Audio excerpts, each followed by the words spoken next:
Hello there, this is Scott. It is February 28th, and this is my 60 planted, and it looks real bad at the moment. What happened was I trimmed it, and I did an awful job. I did a really bad job. I was sick for a couple days.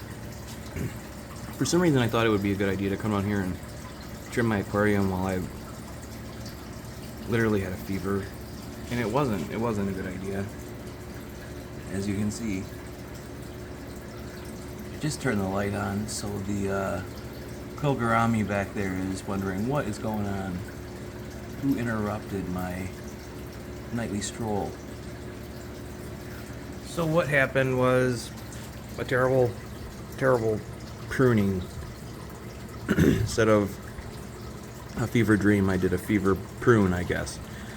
And yeah, results aren't disastrous. Oh, she's coming out or anything, but it's not great. She's so pretty.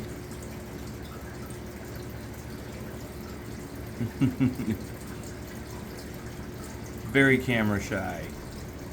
Reminds me of how a betta will go shove itself in a plant and just lay there.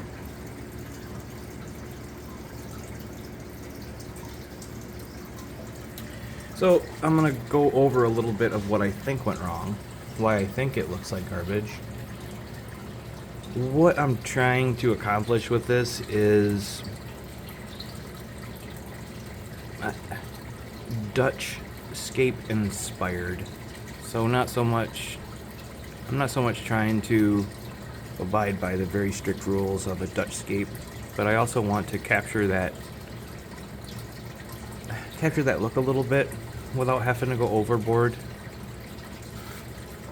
And I think I'm getting closer. But excuse me, definitely have some work to do still. So things I messed up. Over here, this the super red, the stuff in front should probably be about half the height that it is. And that's gonna require me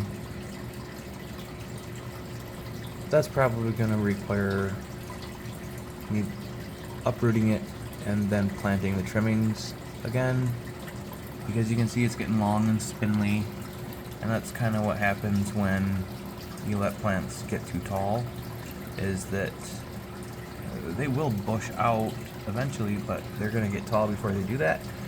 And because I'm assuming, I'm not a botanist, and I'm just an amateur, but I'm assuming why the lower parts of the plant don't develop leaves is just because they're not getting light. So why would they develop leaves there, right? Makes sense. I don't know if that's exactly what's going on, but that's what I'm assuming. So I will cut those probably. What I'll do is I will probably uproot all those and then trim them, and then plant the cuttings again. And you can do that with most aquatic plants. They barely notice. They do really well. So that should be about half the height, to contrast with like the height of the Huttonia palustris in the back, which should be taller. It shouldn't be that short on phone. And there should also probably be some variation in the height of that. Like, I don't like it straight across like a hedgerow or something. It looks pretty bad. There are crypts in the middle, and they're starting to do well. I gotta pull this moss out of the way and let those crypts grow some more. I would like them to come out almost all the way to the front and interrupt this Monte Carlo carpet a little bit. But that's gonna take some time. Even in CO2, crypts take a little bit to get their stuff together. They're very dramatic plants, but I like them a lot. You can see some of the new leaves coming in back there. They look really cool. The Pinnatifida probably needs to be cut back to about half that height, I guess. I'm not really sure what to do with that stuff.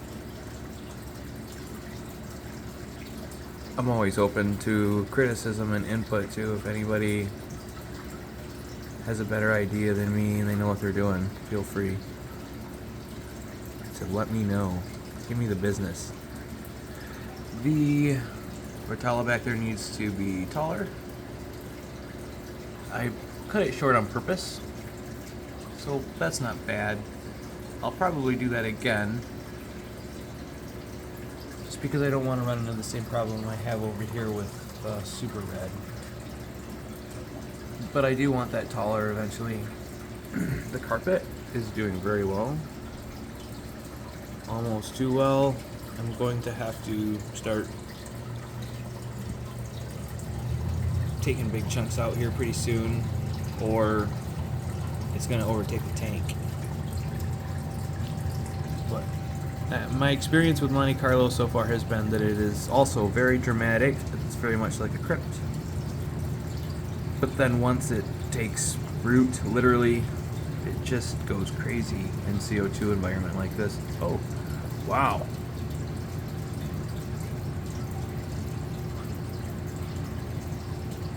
That Zebra Loach was very upset. I don't know what's going on. Very colored up. A lot of parameters are fine too. I just checked them. So this thing sits at there's, unless I fertilize it, there's 0 across the board, 0 nitrates, or ammonia, because the plants eat everything up so quickly. Well, the nitrates.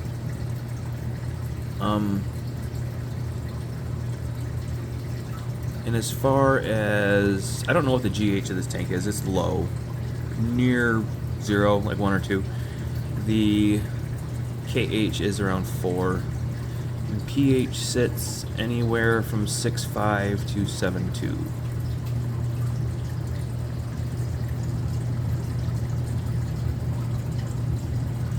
I actually have to supplement a little bit of, there's a nitrogen supplement that Seachem has. I actually have to supplement a little bit of that because there's not enough fish in here, there's not enough livestock, so it doesn't produce enough nitrates for the plants.